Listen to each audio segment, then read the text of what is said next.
అది గురించి మాట్లాడుతున్నాడు. వాడు దేనికి వస్తున్నాడు? దొంగతనం చేయడానికి వస్తున్నాడు, హత్యను చేయడానికి వస్తున్నాడు, నాశనం చేయడానికి వస్తున్నాడు.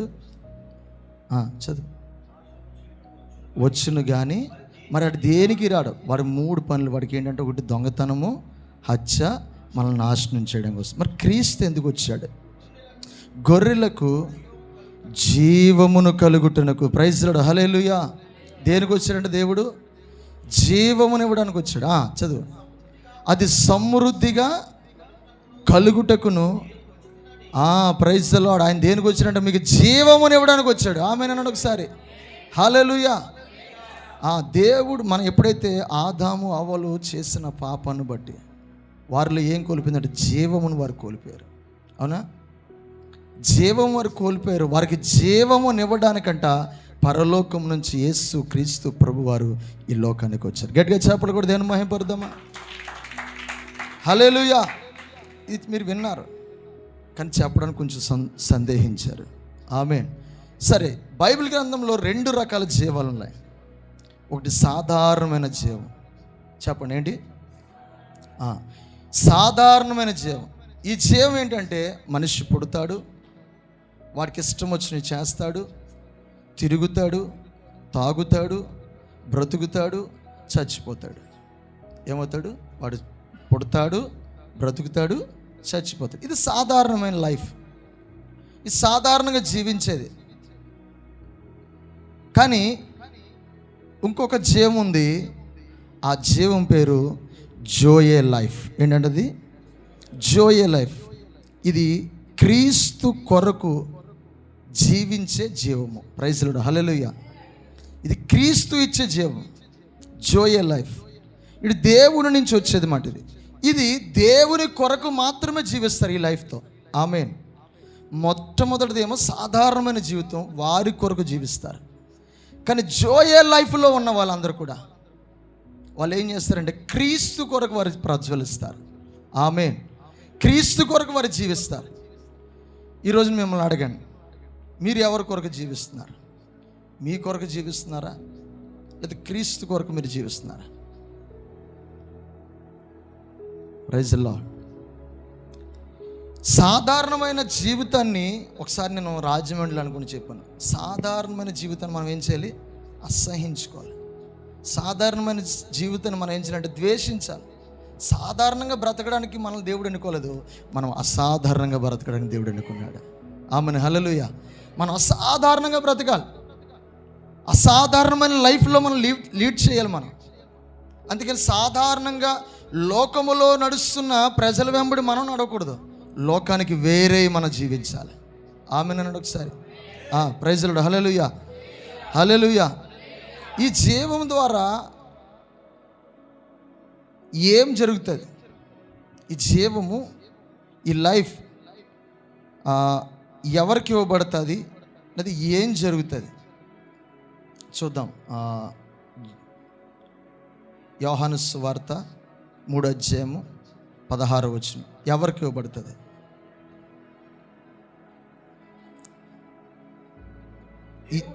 దేవుడు లోకమును ఎంతో ప్రేమించెను కాగా పుట్టిన వానియందు విశ్వసించు ప్రతి వాడును నశింపక నిత్య జీవం పొందుటకు ఆయనను అనుగ్రహించు. ఇప్పుడు దేవుణ్ణి మనం ఎందరైతే అంగీకరిస్తామో, ఇక్కడ అందరూ క్రీస్తుని అంగీకరించారా? అందరూ అంగీకరించారు. క్రీస్తుని ఎలా అంగీకరించారు? మీరు పాపంలో ఉన్నప్పుడు ప్రభు దగ్గరికి వచ్చి పాపంలో ఒప్పుకుని, అయ్యా నేను పాపిని, నన్ను క్షమించు, నా పాపముల కొరకు నువ్వు రక్తం చిందించావు కనుక నీ కొరకు నేను జీవిస్తానని, నేను సొంత రక్షకుని నిన్ను అంగీకరిస్తున్నానని ఆయన మనం అంగీకరించడం వల్ల ఇప్పుడు మనకు వచ్చిందంటే రక్షణ అనుకుంటాం. కానీ కాదు, మనకు వచ్చింది ఏంటి? జీవం మనలోకి వచ్చింది. హల్లెలూయా. ఈ జీవం ఏమవుతుంది తెలుసా? మనలో ఇక్కడ రాయబడి ఉంది, ఇది నశింపదు. ఆమేన్ అనండి ఒకసారి. నీలో ఉన్న జీవం, నువ్వు క్రీస్తును నువ్వు అంగీకరించావు, ఈ అంగీకరించిన నీలోకి వచ్చిన జీవము, చెప్పండి పక్క వారికి, ఈ జీవము నశించే జీవము కాదు.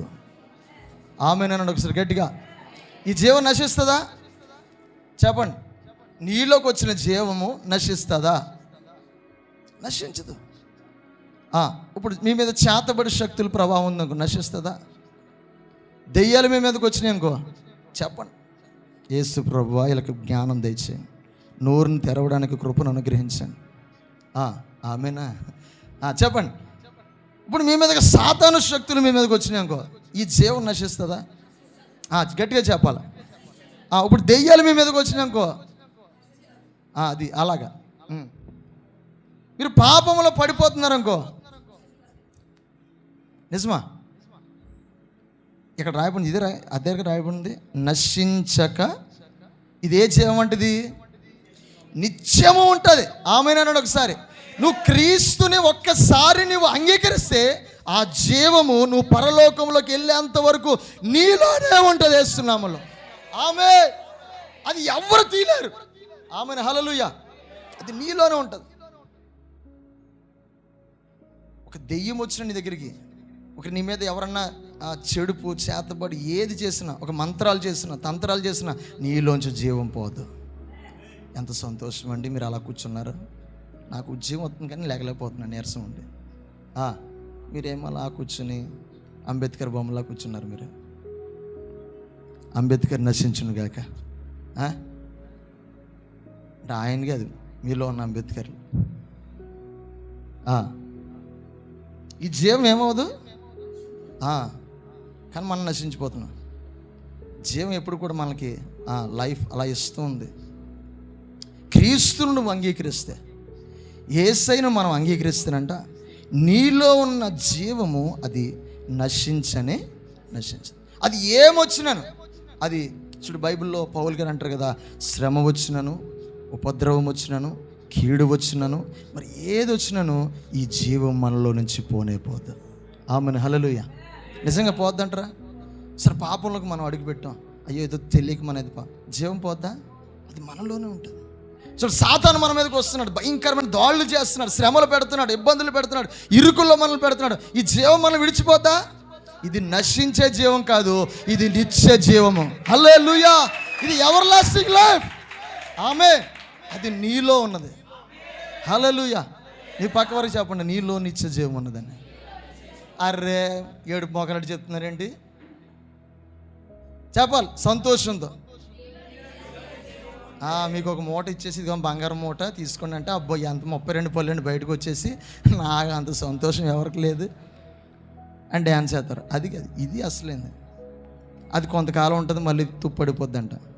కానీ ఈ జీవము నిన్ను జీవింపచేస్తుంది. హల్లెలూయా. ఇది నిత్యము నీతో ఉంటుంది. ఆమేన్. హల్లెలూయా. ఈ జీవము నీలో ఉంటే నీవు కూడా నిత్యము బ్రతుకుతావు. ఆమేన్. నేను కొంచెం లోతుకి వెళ్ళిందో చెప్తాను. చూడండి, యోహాను సువార్త 5వ అధ్యాయం 24వ వచనం. నా మాట విని నన్ను పంపిన వాని యందు విశ్వాసముంచువాడు నిత్య జీవము గలవాడు, వాడు తీర్పులోనికి రాక మరణములో నుండి, ప్రైజ్ ద లార్డ్, మరణములో నుండి దేవుని మనం విశ్వసిస్తే చాలు. ఆమేన్. నీకు తీర్పు అన్నదే రాదు. నువ్వు మరణములోకి వెళ్తున్నా కానీ నీకు జీవం వస్తూ ఉంటుంది యేసు నామములో. ఆమేన్. హల్లెలూయా. ఇక్కడ ఇంకొక చక్కటి మాట ఏంటంటే, రోమిలికి రాసిన పత్రిక, ఈ మాట నేను చెప్పడం మర్చిపోయాను. రోమిలికి రాసిన పత్రిక 5వ అధ్యాయం 17వ వచనం. జోయల్ లైఫ్ యొక్క విశిష్టత ఏంటంటే, రోమిలికి రాసిన పత్రిక 5వ అధ్యాయం 17వ వచనం. మరణము ఒకని అపరాధ మూలముగా వచ్చినదై ఆ ఒకని ద్వారానే, చూడండి, ఆదాము ద్వారా మరణము ఈ లోకం అంతటిని కూడా ఏం చేసిందంట, ఏలుతుంది. అసలు మరణమే లేని ప్రజలను దేవుడు సృష్టిస్తే అవిధేయత చేయడం వల్ల ప్రజలందరి మీదకి, సర్వలోకం అంతటి మీదకి కూడా మరణం ఏలుబడి చేస్తుంది. అవునా కదా? అది ఒకని వల్ల వచ్చింది. ఆ ఒకడు ఎవరు? ఆదాము వల్ల వచ్చింది. అవునా? ఇప్పుడు చదవండి, తర్వాత చదవండి. కృపా బాహుల్యమును నీతి దానమును పొందుదురు, జీవము గలవారే మరీ నిశ్చయముగా యేసు క్రీస్తు ద్వారా మీరు ఏలుదురు. యేసు నామములో ఆమేన్. మీరు జీవములో అనేకులు ఏలుతారు యేసు నామములో. హల్లెలూయా. మీ మీదకి ఏ పాపం వచ్చినా అప్పటి వరకు నీ పాపం నిన్ను ఏలింది, శాపం నిన్ను ఏలింది, రోగం నిన్ను ఏలింది. ఈ రోజు నుంచి యేసు క్రీస్తు నీలో ఉండటం వలన, ఆయన జీవం నీలో ఉండటం వలన నీ మీద ఏలుబడి చేస్తున్న వాటన్నిటిని నీవు ఏలబోతున్నావు. ఆమెను హల్లెలూయా. నువ్వు ఏలబోతున్నావు. పాపాన్ని నువ్వు ఏలబోతున్నావు, శాపము నువ్వు ఏలబోతున్నావు, దరిద్రత నువ్వు ఏలబోతున్నావు, నిరుత్సాహం నువ్వు ఏలబోతున్నావు. ఆమెను హల్లెలూయా. ఏదైనా దాన్ని కూడా ఈ భూమి మీద ఉన్న వాటన్నిటిని నువ్వు ఏలబోతున్నావు. ఆమెను హల్లెలూయా. ఎందుకంటే ఏలే దేవుడు నీలో ఉన్నాడు. హల్లెలూయా. ఇది ఒక శుభవార్త. ఇది ఆమేన్. ఈ లోకాన్ని అంతటిని పరిపాలించే దేవుడు ఎక్కడున్నాడంటే ఎక్కడున్నాడు? నాలో ఉన్నాడు. ఆమేన్, ఆమేన్. ఆయన జీవం నశిస్తుందా? ఆమేన్, హల్లెలూయా. ఆయన నశించేవాడు కాదు, నీవు కూడా నశించేదానివి కాదు. హల్లెలూయా. నువ్వు నశిస్తావా? నశించు. ఎందుకంటే నా ప్రభు నశించిపోడు, నీవు కూడా నశించిపో. ఆమేన్. నువ్వు ఏలుతో చూడండి, ఒక రాజు అనడం కొన్ని ఆ రాజు ఏం చేస్తాడు? రాజ్యాన్ని అంతటిని కూడా పరిపాలిస్తూ ఉంటాడు, ఏలుతూ ఉంటాడు. అతనికి మంచి వచ్చినా చెడ్డ వచ్చినా కానీ అతను రాజే. ఆమేన్. నువ్వు ఈ లోకానికి నువ్వు కూడా రాజే. అందుకని దేవుడు మనల్ని రాజులైన యాజక సమూహముగా మనం చేసి ఉన్నాడు. ఆమేన్, హల్లెలూయా. అందరికీ మాట గుర్తుంది, మనం అందరూ కూడా రాజులైన యాజక సమూహం. ఆమేన్. రాజులకు మనం పుట్టిన బిడ్డలం. ఆమేన్, హల్లెలూయా. ఆయన రాజులకు రాజు అయితే మనము రాజులు. ఆమేన్, హల్లెలూయా. ఆయన దేవుడైతే మన చిన్న దేవుడు, ఆ చోట గాడ్. అవును కదా అక్క? అవునా? రైట్. ఆయన పెద్ద దేవుడైతే మనము హల్లెలూయా. ఆయన పరలోకానికి వెళ్తే మనం భూమిని ఏలడానికి దేవుడు మనకు అధికారం ఇచ్చాడు. ఈ భూమిని అంతటిని ఏలడానికి దేవుడు మనకు అధికారం ఇస్తే మనం దాని కింద నలిగిపోతున్నాం. నో, ఈ రోజు నుంచి భూమిని మనం ఏలాలి. ఆమెను హల్లెలూయా. మరణాన్ని మనం ఏలుబడి చేయాలి. ఆమెను హల్లెలూయా. మన మీదకి ఏదొచ్చినా కానీ మనం ఏం చేయాలి తెలుసా? మనలో జోయ లైఫ్ ఉంది. ఆమెను హల్లెలూయా. నువ్వు పొద్దున్న ఉదయం లెగిసిన మొదలుకొని చెప్పాలి, అయ్యా నాలో జీవం ఉంది, ఆ జీవం ద్వారా నేను మరణాన్ని జీవించగలను. ఆమెను హల్లెలూయా. నువ్వు చెప్పాలి.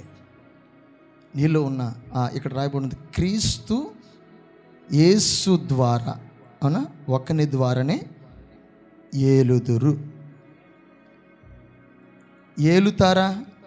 ఆయన యేసు ఏలుతాడు అన్నాడా? ఏలుదురు అని అంటే ఏంటంటే, యేసును మీరు కలిగి ఉంటే, యేసును మీరు అంగీకరిస్తే ఆ జీవం మీలోకి వస్తుంది. ఈ జీవము ద్వారా మీరు ఈ లోకమునంతటిని ఏలుతారు. ఆమెన్, హల్లెలూయా. పాపాన్ని మీరు వెళ్ళొచ్చు, పాపని దగ్గరికి వస్తూ ఉంటుంది. అవును, యవనస్తులుగా యవన ప్రాయంలో ఉంటున్నప్పుడు అనేకమైన టెంప్టేషన్స్, అనేకమైన కోరికలు, అనేకమైన వాటన్నిటిని మనల్ని కృంగదీయడానికి వస్తూ ఉంటాయి. మరి వాటిని మనం వేలాలా? వాటిని మనం బలైపోవాలా? మనం బలైపోకూడదు, మనం వాటిని రూల్ చేయాలి. దేవుడు మనందరినీ కూడా అటువంటి ఏలే వ్యక్తులుగా దేవుడు మనల్ని మార్చబోతున్నాడు. ఆమెను హల్లెలూయా. ఇప్పుడు జీవం ఒకని ద్వారా ఏమొచ్చింది? మరణం వచ్చింది లోకానికి. ఆ ఒక్కని ద్వారానే ఏమొచ్చిందంట? ఆ జీవం ఇప్పుడు మీలో ఉన్నది. నీ పక్క వరకు చెప్పండి, జీవం నీలో ఉన్నది. ఆమేన్, హల్లెలూయా. జీవము నీలో ఉన్నది. నీకు అర్థమవుతుందా? ఇప్పుడు మనం ఏం చేయాలి? ఏలాలి ఈ లోకాన్ని.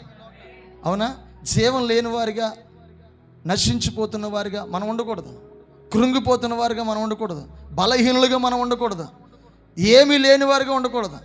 పౌలు ఒక మాట అంటాడు, ఏమీ లేని వారిగా ఉన్నా కానీ అన్నీ ఉన్నవారిగా మేము జీవించగలం. హల్లెలూయా.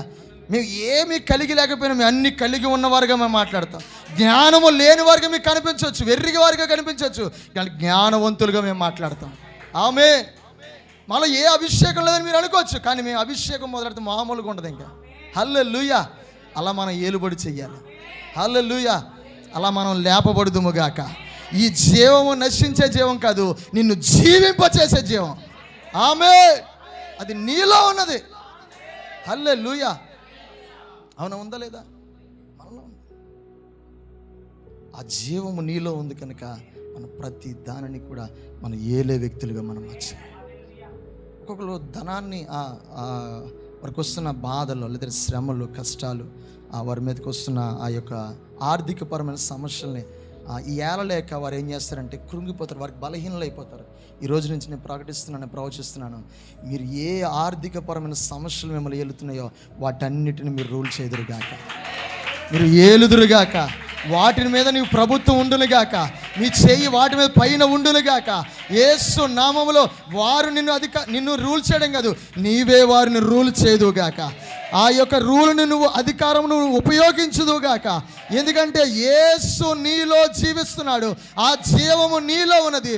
ఆ జీవము నీలో ఉంటే నీవు సమస్తమును రూల్ చేయగలవు. ఆమేన్, హల్లెలూయా, ఆమేన్. చూడండి ఎంత గొప్పగా, ఎంత గొప్పది ఇది. చూడండి, అది మనలో ఉన్నది. ఆమేన్. చూడండి ఈ మాట 1 యోహాను పత్రిక 5వ అధ్యాయం 11, 12 వచనంలో రాయబడి ఉంటుంది. ఆయన మనకి జీవమునిచ్చాను అని రాయబడి ఉంటుంది. అయ్యో నాలో ఏమీ లేదు అని అనుకోకండి, నాకు అది లేదు ఇది లేదు. చూడండి 1 యోహాను పత్రిక 5వ అధ్యాయము 11, 12, 13 వచనాలు. దేవుడు మనకు, ప్రైజ్ ద లార్డ్, హల్లెలూయా. నాకు డబ్బు లేదండి, నాకు అది లేదండి, నేను నల్లగా ఉన్నానండి, నేను అలాగున్నానండి, ఇలాగున్నాను, కృంగిపోకో. నీకు నిత్య జీవం ఇచ్చాడు దేవుడు. నీకు ఒకటి తెలుసా, క్రీస్తుని ఎందరైతే దాని పక్కన ఉంది జీవము అనగా క్రీస్తు జీవము ఆయన కుమారునిలో ఉన్నది. దేవుని కుమారుని అంగీకరించిన వాడు జీవము గలవాడు. ఆమేన్, హల్లెలూయా. 1 యోహాను పత్రిక 5వ అధ్యాయం 11, 12, 13 వచనాలు రాయబడి ఉంది. ఇక్కడ అన్నాడు, జీవమును మీకు ఇచ్చాను అన్నాడు. జీవం మీకు ఇచ్చాడు దేవుడు. ఎలా ఇచ్చాడు? మీ ఇంటికి వచ్చారా? ప్యాక్స్లను పంపించారా? పోస్టులను పంపించారా? నువ్వు సొంత రక్షకునిగా క్రీస్తుని అంగీకరిస్తే ఆ జీవము నీకు ఇవ్వబడింది. అది నిత్యము ఉండే జీవము. ఆమేన్, హల్లెలూయా. అది నిత్యము ఉండే జీవము నీకు ఇవ్వబడింది. అది నీలోనే ఉంది. నువ్వు క్రీస్తుని అంగీకరించిన వెంటనే ఆ జీవముతో నువ్వు నింపబడతావు. హల్లెలూయా, హల్లెలూయా. కనుక ఈ జీవం మనకి ఇవ్వబడింది. కానీ మనం అనుకుంటాం, అయ్యో నాకు ఇది లేదు, పలానా వాళ్ళకి అది ఉంది, కారు ఉంది, నాకు లేదు. పలానా వాళ్ళకి ఇల్లు కట్టుకున్నారు, నాకు లేదు. పలానా వారికి ఆస్తి ఉంది, నాకు లేదు. పలానా వారు అందంగా ఉన్నారు, నేను లేను. పలానా వారు లావుగా ఉన్నారు, నేను సన్నంగా ఉన్నాను. ఈ కాదు, ఇవన్నీ సాధారణమైన లైఫ్లో జీవించిన వాళ్ళకి, సాధారణమైన లైఫ్లో జీవించిన వాళ్ళకి అవన్నీ లోకానుసరమైన ఆశలు ఉంటాయి. వాళ్ళకి లోకానుసరమైన ఆశలు కలిగిన వాళ్ళు ఏంటంటే సాధారణమైన లైఫ్ జీవిస్తున్నారు అనమాట. మరి ఈ లోకం మీద ఆశ కలిగి ఉంటారు. నేను చెప్పాను కదా నిన్న, నేను ప్రభాస్ ఫ్యాన్ని. ఆయనకిలా ఉండాలనుకున్నాను. ఆయన అంత హైట్ లేకపోయినా, ఆయన అంత కలర్ లేకపోయినా, ఆయనలా ఉండాలనుకుని షర్ట్లు వేసుకుని సన్నంగా ఉన్నా కానీ ఇలా తిరిగి ఉన్నలాగా ఏమీ లేదు. ఆయనకిలా ఉండాలనుకున్నాను. అది సాధారణమైన లైఫ్. కానీ ఇప్పుడు నేను క్రీస్తు వలె ఉండాలనుకుంటున్నాను. హల్లెలూయా. వారు నటన చేస్తున్నారు. వాళ్ళు టీవీ ముందుకు వచ్చి నటిస్తారు. వాళ్ళు హీరోలు కాదు, కానీ నా దేవుడు రియల్ హీరో. హల్లెలూయా. ఆయన కలిగి ఉన్న నీవు కూడా రియల్ హీరోవే. ఆమేన్. నీవే ఒక రోల్ మోడల్గా మారాలి. హల్లెలూయా. నీవు లోకంలో వారికి రోల్ మోడల్గా మారాలి. నిన్ను చూసి అనేకులు మార్చబడాలి, నిన్ను చూసి అనేకులు నేర్చుకోవాలి. నువ్వు వారిని చూసి నేర్చుకోవడం కాదు, ఎందుకంటే నీలో సాధారణమైన జీవం లేదు, అసాధారణమైన జీవం కలిగి. హల్లెలూయా. వాటిని చూసి మనం భయపడకూడదు. శ్రమలు వస్తే పోతాయి. నేను అన్న చెప్పాడు, శ్రమలు వస్తే పోతాయి, అవి మనల్ని ఏమీ చేయవు. ఎందుకంటే మనలో జీవం ఉన్నది. అదే జీవం, అది జోయే లైఫ్. చెప్పండి, జోయే లైఫ్. జోయే లైఫ్ మనలో. ఇది సాధారణమైన లైఫ్ కాదు, క్రీస్తు మనకిచ్చినది. అవును, ఇచ్చలేదా? ఇప్పుడు మనం చదువుకున్నాం, దేవుడు మనకు దయచేశాడంట. అంటే మనకి ఇచ్చాడు, ఇదిగో తీసుకో, ఇక జీవం నన్ను అంగీకరించావా, నాలో ఉన్న నిత్య జీవం నీకు ఇస్తున్నాను. హల్లెలూయా. మీరు ప్రభు బల్లారాధన ఎంతమంది తీసుకుంటారు? ప్రభు బల్లారాధన తీసుకుంటారు. ప్రభు బల్లారాధన తీసుకుంటే ఏమన్నాడు? అంత్యకాలం మందు వారిని నా రొట్టెను తిని నా రక్తమును త్రాగిన వాడు నిత్య జీవమునకు వారసు. ఇప్పుడు మీరు తింటున్నారు, రోజు తింటున్నారు అంటే మీలో రోజు దినదినము లేదా నెలకోసారి లేదా వారంకోసారి మీరు తీసుకుంటున్నారు అంటే మీలో నిత్య జీవము ఉప్పొంగుతూ ఉంది. హల్లెలూయా. ఆ నిత్య జీవంతో మీరు దినదినము అభివృద్ధి చెందుతున్నారు. ఆమేన్.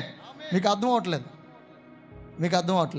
మీరు ఎప్పుడైతే అది క్రీస్తు రక్తం అని, అది ఒక రొట్టె అని కాదు, అది ఏదో ద్రాక్షల రసం అని కాదు, అది క్రీస్తు రక్తం అని, అది క్రీస్తు యొక్క శరీరం అని నువ్వు తీసుకోవడం వల్ల నిత్య జీవం కలిగిన వారు అవుతావు. చాలామంది ఏం చేస్తారు, ఇది రొట్టె ఆడుతున్నారు తింటున్నాం, లేదా రక్తం ఆడుతున్నారు, అదే ద్రాక్షల రసం. నో, అది క్రీస్తు రక్తం అని నువ్వు తాగితే, అది క్రీస్తు శరీరం అని నువ్వు తీసుకుంటే నీకు నిత్య జీవం వస్తుంది. హల్లెలూయా. ఈ యొక్క జోయే లైఫ్కి ప్రత్యేకత ఏంటంటే, ఏంటి? యోహాను సువార్త 10వ అధ్యాయము 17-18 వచనాలు.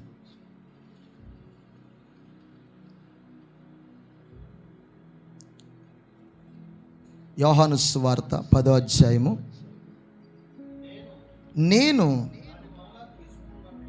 నేను దాన్ని మరలా తీసుకున్నట్లు నా ప్రాణం పెట్టుచున్నాను. ఇందువలననే నా తండ్రి నన్ను ప్రేమించుచున్నాడు. ఎవడునో నా ప్రాణం తీసుకొనడు. నా అంతట నేనే దానిని పెట్టుచున్నాను. దాన్ని పెట్టుటకు నాకు అధికారము కలదు, దాన్ని తిరిగి తీసుకున్నటకు. ఆమేన్. ఇక్కడ యేసుక్రీస్తు ప్రభువారు ఆయన 33.5 సంవత్సరాలు జీవించిన కాలంలో చాలామంది అనుకున్నారు యేసయ్యను మనం చంపేయాలి. తిరిగారు లేదా? యేసయ్య ఎక్కడున్నా అక్కడికి వెళ్ళి అతను ఏ తప్పు చేశాడు కనుక్కోవాలి, అతను ఎలాగైనా ప్రధానులకు అప్పగించాలి, పెద్దలకు అప్పగించాలి, సిలువనకు అప్పగించాలని అనేక మార్లు దేవుని గురించిన వెతుకులాట జరిగేది. ఒకరోజు వచ్చింది, రోజు అక్కడ తిరిగేవారు, రోజు అతనితో ఉండేవారు. గెత్సేమనే తోటలో ప్రార్థన చేస్తుండగా మందు బార్బలంతో అందరూ కూడా గుదీలు పట్టుకుని ఖడ్గాలు పట్టుకుని యేసయ్య దగ్గరికి వచ్చారు. యేసయ్య ఒక మాట అంటాడు, ఇందులో ఎవరు? నేనే అంటే ఇక్కడ ఏమని చేసా, ఇక్కడ మాట తన్ను తానుగా అర్పించుకున్నాడండి దేవుడు. మీకు నేను చెప్తాను, ఇది కొంచెం లోతుగా. ఆయన తన్ను తానుగా అప్పగించుకున్నాడండి. ఎవరు తను పట్టుకోవడానికి రాలా, తను తానుగానే ఇగో నేనే యేసుని అని అనగానే వెనక్కి పడిపోయాడు. అని అంటున్నాడు యేసుక్రీస్తు ప్రభు. అన్నాడు, నేను రోజు మీతోనే ఉన్నాను కదా, నన్ను అప్పుడు పట్టుకోలేదు ఎందుకు? నేను రోజు మీతోనే ఉన్నాను కదా, నన్ను ఎందుకు పట్టుకోలేదు? సరే, అక్కడతో పక్కనెడితే యేసయ్యను పట్టుకున్నారు, బంధించారు, కొరడాలతో కొట్టారు, గుద్దారు, ఉమ్ము వేశారు, నానా మాటలు అన్నారు. పొంతు పిలాతు దగ్గర తీసుకెళ్లారు, ఇంకో తీర్పు దగ్గరికి తీసుకెళ్లారు, ఇంకో తీర్పు దగ్గర తీసుకెళ్లారు. ఇవన్నీ చేసుకుని వెళ్ళిన తర్వాత అనుకున్నారు వాళ్ళు, యేసయ్యను మేము పట్టుకున్నాం, సిలువను అప్పగించేద్దామని అనుకుని వాళ్ళు ఏం చేశారంటే సిలువని వేయించారు. యేసయ్య చచ్చిపోయాడు అనుకున్నారు అందరూ కూడా. ఆఖరి రక్త బిందు వరకు కూడా, ఆఖరి రక్త బిందు వరకు ఆయన మన కొరకు చిందించాడు. ఆఖరి రక్త బిందు చిందించిన తర్వాత చూడండి ఇక్కడ మాట, ఆయన తన్ను తానుగా ప్రాణాన్ని అర్పించారా, వాళ్ళు చంపారా? యేసయ్య సిలువలో అందరూ చంపేశారా, ఆయనకు ఆయన అర్పించుకున్నాడా? లాస్ట్ మాట ఏంటి? తండ్రి నా ఆత్మను. ఇప్పుడు ఎవరు చంపారు వాళ్ళని? శిష్యులు చంపారు, అక్కడ ఉన్న వాళ్ళు చంపారా? ఇక్కడ మనం మాట మళ్ళీ చదవండి, యోహాను సువార్త. మీకు ఒక ఉద్యోగం అని మాట చెప్తాను. మీకు ఉత్సాహం అంటే చప్పలు కొట్టడం, లేదా లెగిసి విజిలేలు కూడా ఇచ్చు. చదవండి ఒకసారి. అదే ఇందాక చదివారు కదా, అదే యోహాను సువార్త 10వ అధ్యాయం. దానిని మరలా తీసుకున్నట్లు ప్రాణం పెట్టుచున్నాను, ఇందువలననే నన్ను ప్రేమించుచున్నాడు. ఎవ్వరు కూడా మన ప్రాణమును పెట్టుచున్నాను, దాన్ని పెట్టుటకు నాకు అధికారం కలదు, దాన్ని తిరిగి తీసుకున్నటకు నాకు అధికారం నా తండ్రి వలన ఆజ్ఞ పొందుతున్నాను. చూడండి ఇక్కడ చక్కటి మాట ఏంటంటే, యేసయ్య తన ప్రాణాన్ని పెట్టాడు, మరలా తీసుకున్నాడు. దాన్ని పెట్టుటకు తీసుకున్నటకు అధికారం ఉంది. ఇప్పుడు అధికారం కలిగిన వాడు ఎక్కడున్నాడు?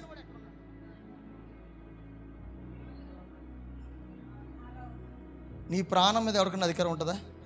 చెప్పండ్రా. హల్లెలూయా. నీ ప్రాణం పెట్టుటకు నీకు అధికారం ఉంది, తీసుకున్నట్టు కూడా నీకు అధికారం ఉంది. హల్లెలూయా. ఆయనకి ఏ అధికారం ఇవ్వడిందో ఆ అధికారము కలిగిన దేవుడు నీలో జీవిస్తున్నాడు. ఆ జీవము నీలో జీవిస్తుంది. ఆ జీవము కలిగిన దేవుడు నీలో జీవిస్తున్నాడు కనుక ఏ మరణం నీ ఏలుబడి చేయదు. హల్లెలూయా. దేవుని దగ్గరికి మరణం రాలేదంట, మరణం దగ్గరికి ఆయన వెళ్ళాడంట. నీ దగ్గర కూడా ఏ మరణం రాకుండాను గాక. నువ్వు నిన్న ఒక మాట చెప్పాడు అన్న, జీవ మరణములు. నువ్వు మరణాన్ని పలిగితే మరణం వస్తుంది, నువ్వు జీవమును పలిగితే. క్రీస్తులో అధికారం ఉందంటే క్రీస్తులో ఉన్న సర్వ అధికారములు మనకు ఇవ్వబడ్డాయి. అవునా? ఇవ్వబడ్డాయి. మీరు నమ్ముతున్నారా? మీరు నమ్ముతున్నారా? మరి ఎందుకు రోగం వస్తే నేను చచ్చిపోతానేమో, కోవిడ్ వస్తే చచ్చిపోయినామో? No no no no no. నీలో జోయ లైఫ్ ఉంది. హల్లెలూయా. దాన్ని పెట్టుటకు ఆమేన్, తీసుకున్నట్టు కూడా మనకు అధికారం ఉంది. యేసయ్య ఇక్కడ అంటున్నాడు, ఇక్కడ చక్కటి మాట ఏంటంటే, ఆయనకంట పెట్టుటకు తీసుకున్నట్టుకు. ఇక్కడ మంచి మాట 18 చదవండి. ఫస్ట్ మాట,